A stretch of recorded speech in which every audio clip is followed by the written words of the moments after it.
皆さんこんにちは。今日は脳の機能区分脳ရဲ့အုံနောက်ရဲ့လမ်းဆောင်တာအနေနဲ့ပတ်သက်ပြီးတော့ရှင်းပြပေးခြင်းပါတယ်။အုံနောက်မှာဆိုရင်အပိုင်း၄ပိုင်းနဲ့ခွဲထားတယ်ပေါ့နော်။အရှေ့ပိုင်းအပေါ်ပိုင်းအနောက်ပိုင်းဘေးပိုင်းခွဲထားပြီးတော့ဘယ်အပိုင်းတွေက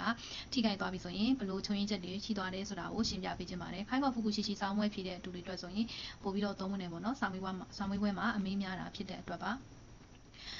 じゃあ始めます。残倒量ဆိုတာကအုံနောက်ရဲ့အရှေ့ပိုင်းအုံနောက်ရဲ့အရှေ့ပိုင်းမှာထိခိုက်သွားပြီဆိုရင်ဘယ်ရာတွေချုံရင်းသွားလဲဆိုတော့温度機能ကကိုယ်လဲလှုပ်ရှားလေ့ကျင့်ခန်းနေပြီးဆိုရင်ခိုးကြည့်機能ကကြတော့ပုံမထိရောက်တဲ့အပိုင်းတွေမှာဆိုရင်ဘာတွေပါမလဲဆိုတော့ research စင်ကျင်မှုပါမယ်ရှာခိုင်းစေရကြတော့လူမှုဆက်ဆံရေးပြီးရင်ခေခခုဆိုတာကဒီအစီအစဉ်ကြားလုပ်ငန်းဆောင်တာတွေကိုအစီအစဉ်ဆွဲတဲ့အခါမှာဆိုရင်ခေခခုလို့သုံးပါတယ်ပြီးပြီဆိုရင်ဂျောဆိုကကြတော့အာယုံခံစားမှုဒိုတုခုကကြတော့ကိုရှင်တရားပြီးပြီဆိုရင်ဘီတုခုကကြတော့တိလပဲဖြစ်ပါတယ်ပြီးရင်ကြတော့ဒါဆိုရင်Q ခခုကကြတော့အနတ်အာယုံအုံနောက်အရှေ့ပိုင်းရဲ့ဒီ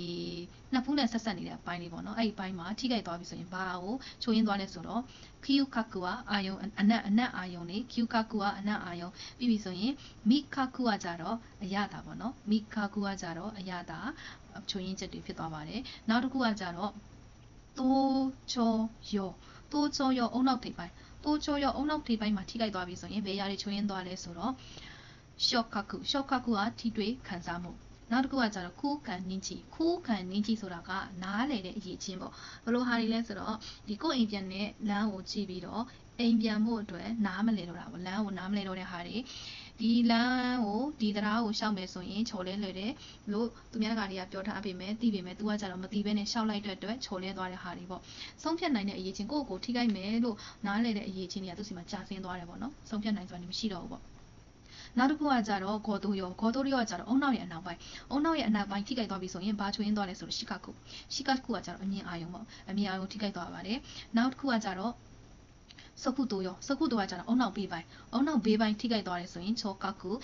ကြားအာယုံမှာချွေးရင်းချက်ဖြစ်သွားပါတယ်နောက်တစ်ခုကကြတော့ဒီအောက်ပိတ်ဆိုတာပေါ့နော်ဟေးတိုခခုကကြတော့ဘာရန်စုပေါ့ဟေးတိုခခုရဲ့အဓိပ္ပာယ်ကကြတော့ဒီ